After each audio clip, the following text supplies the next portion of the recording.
Hi കൂട്ടുകാരെ, കുറേ നാളായി വീഡിയോ ഇട്ടിട്ട് ഇന്ന് നമുക്കൊരു കുഞ്ഞു വീഡിയോ ഇടാം. അത് ഉള്ളിപ്പൂ തോരൻ വയ്ക്കാം. ഉള്ളിപ്പൂ അരിഞ്ഞു വെച്ചിട്ടുണ്ട്. പിന്നെ അത് നമുക്ക് അടുപ്പി വയ്ക്കാം. വെളുത്തുള്ളി, ജീരകം, മുളക്, മഞ്ഞൾപ്പൊടി എല്ലാം കൂടി ചതച്ച് വെച്ചിട്ടുണ്ട്. അതും ഇട്ട് കൊടുക്കാം. കുറച്ച് ഉപ്പും കൂടെ ഇട്ട് കൊടുക്കാം. കുറച്ച് ഉപ്പും കൂടെ ഇട്ട് കൊടുക്കാം. എന്നിട്ട് ചെറിയ തീയിൽ നമുക്ക് വേവിച്ചെടുക്കാം. നമ്മുടെ ഉള്ളിത്തോരൻ റെഡി ആയിട്ടുണ്ട്.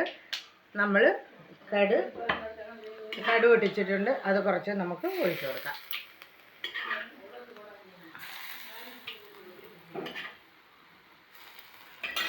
അപ്പോൾ നമ്മുടെ ഉള്ളിപ്പ് തോരൻ റെഡി ആയിട്ടുണ്ട്.